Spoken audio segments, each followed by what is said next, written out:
ঢাকা 10 আসনের 130টি কেন্দ্রে ভোট গ্রহণ শুরু হয় সকাল 8টা থেকে। নির্বাচন উপলক্ষে পুলিশ, আর্ম পুলিশ, বিডিআর সমন্বয়ে গঠিত নিয়মিত বাহিনীর পাশাপাশি স্ট্রাইকিং ফোর্স হিসেবে সেনা মোতায়েন করা হয়। রাষ্ট্রপতি অধ্যাপক ইয়াজউদ্দিন আহমেদ সকাল 11:15টায় ভিকারুননিসা নুন স্কুল কেন্দ্রে ভোট দেন। এই আসনে নির্বাচনে অংশ নেওয়া মোট 22 জন প্রার্থীর মধ্যে প্রচারণার মাঠে ছিলেন 4 দলীয় জোট প্রার্থী মোসাদ্দেক আলী ফালু, বিকল্পধারা বাংলাদেশের মেজর অবসরপ্রাপ্ত আব্দুল মান্নান এবং জাতীয় পার্টি মঞ্জু সমর্থিত প্রার্থী আজম খান। সকাল থেকেই নগরীর বিভিন্ন ভোট কেন্দ্র ঘুরে ভোটারদের কাছ থেকে পাওয়া গেছে মিশ্র প্রতিক্রিয়া। খুব ভালো ভোট হয়েছে, এবার ভোট দিচ্ছি খুব আরামে, খুব শান্তিতে ভোট দিচ্ছি। আমি তো ভোট দেওয়ার জন্য আসছি, আমার ভোটার নাম্বার হলো 4। আসে দেখলাম যে আমার ভোট দেওয়া হয়ে গেছে। বগুড়া। বগুড়া কি ভোট দিতে আসছেন? জি। কবে আসছেন? বয়স কত তোমার? 20। আর কয়বার ভোট দিছো তুমি? আর একবার দিছি। কবে? ধরেন 5 বছর আগে। বিয়ে হয়েছে? জি না। বিয়ে হয় নাই? এইখানে দেখি স্বামীর নাম লেখা।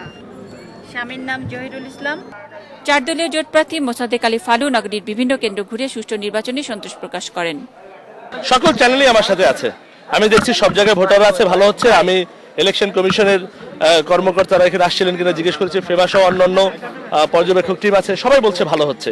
এবং আমি তো দেখছি জনগণের মধ্যে খুব উৎসাহ নিয়ে সবাই ভোট দিচ্ছে, আগামী দিনের উন্নয়নের কথা চিন্তা করে ইনশাআল্লাহ। তবে এর আগেই বিকল্পধারা প্রার্থী মেজর অবসরপ্রাপ্ত আব্দুল মান্নান নির্বাচন বয়কটের ঘোষণা দেন। তার অভিযোগ, আদালতের রায় অমান্য করে সব কেন্দ্রে সেনা মোতায়েন করা হয়নি, বিকল্পধারার পোলিং এজেন্টদেরকে মারধর করা হয়েছে, অনেককে কেন্দ্রে ঢুকতে দেওয়া হয়নি। কাগজপত্র নিয়ে আসছি, আসার পরে আমাদের বলতেছে আপনারা কেন আসছেন, কি জন্য আসছেন? তো আমরা বিস্তারিত বললাম এই জন্য। বলে কি হবে না, আপনারা এখান থেকে চলে যান, না হলে ভালো হবে। এটা আমাদের দেখার দায়িত্ব না, আইন শৃঙ্খলা রক্ষা করার দায়িত্ব হলো আমাদের। আমরা ম্যাজিস্ট্রেট হিসেবে আইন শৃঙ্খলা রক্ষা করব। কোর্ট অর্ডার হলো যে আর্মি প্রতি কেন্দ্রে আর্মি থাকবে। অ্যাকচুয়ালি আমাকে এই সেন্টারের জন্য 23 নম্বর সেন্টারের জন্য ম্যাজিস্ট্রেট হিসেবে পাঠানো হয়েছে। আমি ম্যাজিস্ট্রেট হিসেবে আছি to look after the law and order, that's all. এই ব্যাপারে আমি তো কিছু বলতে পারবো না। এ ব্যাপারে বিকল্পধারার পক্ষ থেকে নির্বাচন কমিশনে অভিযোগ দায়ের করা হয়। সরকার কারচুপি করে নির্বাচনে জেতা ছাড়া তাদের কোনো উপায় নাই দেখে তারা সেনাবাহিনীকে আসতে দেয়নি এবং তারা গণতন্ত্রের ইতিহাসের একটা কলঙ্কজনক অধ্যায়ের রচনা করলো এবং এই দলের সাথে একদিন আমরা জড়িত ছিলাম, এই জন্য আজকে আমরা লজ্জিত। এবং বেগম খালেদা জিয়া তার যে অর্জন ছিল গণতন্ত্রের জন্য, তার যে অবদান ছিল বাংলাদেশের জন্য, আজকে একটি নির্বাচনের মাধ্যমে তিনি তার সমস্ত অর্জনকে, সমস্ত অবদানকে, তিনি তার নিজের অবদানগুলোকে ধূলিসাৎ করলেন। নগরীর বিভিন্ন ভোট কেন্দ্র পরিদর্শন করে এটিএন বাংলার কাছে প্রতিক্রিয়া জানান ভারপ্রাপ্ত প্রধান নির্বাচন কমিশনার শফিউর রহমান। মগবাজারে যেটা দেখলাম সেখানে তো মোটামুটি সবারই এজেন্ট আছে, ইম্পর্টেন্ট যারা, কিন্তু অন্য কেন্দ্রগুলোতে তো আমি দেখছি যে ইম্পর্টেন্ট সবার এজেন্ট নাই। আর কাস্টিংটা কোনো জায়গায় আমার কাছে বিশেষ করে ওই প্রাইমারি স্কুলে মনে হলো যে কাস্টিংটা বোধহয় যা হওয়া উচিত তার চেয়ে বেশি হয়ে গেছে আর কি। নির্বাচন কমিশনে অভিযোগ দায়েরের পাশাপাশি বিকল্পধারা প্রার্থী জানিয়েছেন, এই নির্বাচনে অনিয়ম ও কারচুপির বিষয়টি প্রতিবিধানের জন্য তিনি উচ্চ আদালতে যাবেন। মুন্নি সাহা, এটিএন বাংলা, ঢাকা।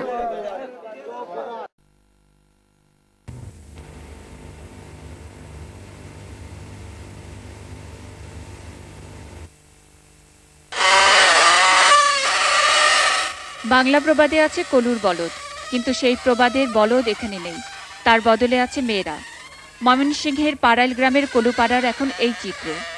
খুব পরন লাগতেছে এই কাজ করতে, তাহলে আঙ্গুর গরুর কাজ আমরা মহিলারা আমরা করতেছি। এই এলাকায় কলুদের প্রায় সবারই বাপদাদার ব্যবসা ছিল ঘানির তেল বিক্রি। হালে কলের মিল জায়গা নিয়েছে ঘানির, আর ঘানির বলদের জায়গায় মেয়েরা। এখানে এখনো যাদের ঘানি আছে সে পরিবারের ছেলেরা একাধিক বিয়ে করে কেবল স্ত্রীদের দিয়ে ঘানি টানানোর জন্য। বিয়ে করতে তো পয়সা লাগে না, হ্যাঁ, তো বিয়ে করলে আরো মহিলারা পয়সা দেয়। গরু কেনার মতো তো সমর্থন নাই, তাহলে তো গরু দিয়ে করতাম। গরু কিনতে পারি না দেখে গাড়ি চালানি আমি পরিবর্তন 2 বিয়ে করছি। গাড়ি টানার জন্য আমি তো বিবাহ করছিলাম।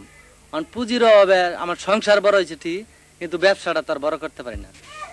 শুধু যে ব্যবসা ছোট হচ্ছে তাও নয়, এই ব্যবসা করার জন্য তারা বঞ্চিত হচ্ছে সরকারি সাহায্য থেকেও। তাদের অভিযোগ, কলু বলে তাদেরকে অবজ্ঞা করা হয়। গ্রামটিকে আদর্শ গ্রাম হিসেবে ঘোষণা করলেও এ বাড়ির বাচ্চাদেরকেও স্কুল থেকে বইপত্র দেওয়া হয় না। কিছুদিন পরপর বিভিন্ন বেসরকারি প্রতিষ্ঠান এসে এখানে জরিপ করে, কিন্তু আজ পর্যন্ত একটি কলু পরিবার একটি গরু কেনার জন্যও ঋণ সহযোগিতা পায়নি। আমার বান্ধবী যদি শেখ হাসিনা হয়েতে হে, আমার নামও হাসিনা বেগম, তাহলে আঙ্গর এই এলাকার মধ্যে আদর্শ গ্রাম, তাহলে এই গ্রামটা দেখতে যায় না আঙ্গর কি আমরা এই কিবা আছি আমরা দেখুন আমরা। নারীর ক্ষমতায়নে বাংলাদেশ অনেক দূর এগিয়ে গেছে। বিভিন্ন আন্তর্জাতিক সভা সমিতিতে এ ধরনের কথা বলা হলেও বাংলাদেশের 90% নারীর চিত্র এখন এরকম। কেউ সংসারের ঘানি টানছে অথবা কেউ ঘানি টেনে সংসার চালাচ্ছে। মুন্নি সাহা, 21 টেলিভিশন, পাড়াইল, ময়মনসিংহ। বাংলাদেশে এখনো যত আখের চাষ হয় তার 90% ব্যবহার করা হয় গুড় তৈরিতে। আখ মাড়াই থেকে গুড় তৈরি পর্যন্ত দীর্ঘ প্রক্রিয়া। আখের ময়লা রস জাল দেওয়ার সাথে সাথেই শুরু হয় তা পরিষ্কারের কসরত। উৎপাদকরা এতে ব্যবহার করেন হাইড্রোজ নামের এক ধরনের রাসায়নিক, যা কাপড়ের রং পাকা করার জন্য টেক্সটাইল মিলে ব্যবহার হয়।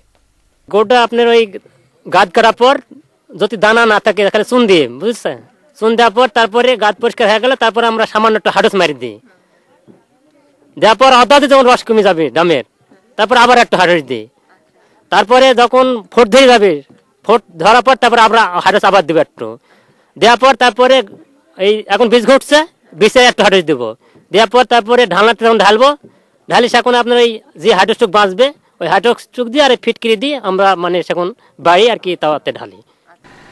গুড় উৎপাদকরাও হাইড্রোজের ক্ষতিকর দিকের কথা জানেন। এ কারণে তাদের নিজেদের খাবারের গুড়ে হাইড্রোজের পরিমাণ কম দেয়া হয়। হাইড্রোজ গন্ধ লাগে আর শরীরের পক্ষে ক্ষতি হয়, অসুবিধা করে, গা গন্ধায়, অনেক কিছু অসুবিধা, সেজন্য খাইনি আমরা। হ্যাঁ, বাজারে বিক্রি করি। বিজ্ঞাপনে বাঙালি, আমার ফসল না হলে তো আমরা খাইনি, বুঝছেন না, আমরা তো বাঙালি, মাছে ভাতে বাঙালি আর নাই, এখন আমরা বিজ্ঞাপনে বাঙালি। বিক্রি রাতে 100 দিই, সেখানে হয়তো 75 গ্রাম আমরা দিই। প্রাকৃতিকভাবে আর কোনো উপায়ে গুড় পরিষ্কারের কৌশল উৎপাদকের জানা না থাকার কারণে তারা ক্ষতিকর হাইড্রোজ ব্যবহার করছেন। আমরা যদি আমাদের কিছু প্রচলিত কিছু গাছ, যেটা উপকারী গাছ আছে, যেমন অ্যালোভেরা, ঘৃতকুমারী বা ঘৃতকাঞ্চন আমরা বলে থাকি, সেটা অথবা বনঢেঁড়স, এগুলোর ভিতরে যে এর ভিতরে যে মিসলিজিনাস বা একটা পিচ্ছিল, পাতার ভিতরে পিচ্ছিল বা কাণ্ডের ভিতরে পিচ্ছিল পদার্থ আছে, সেটিকে সংগ্রহ করে যদি রসের ভিতর দেওয়া যায় তাহলে গুড় পরিষ্কার করা যায়।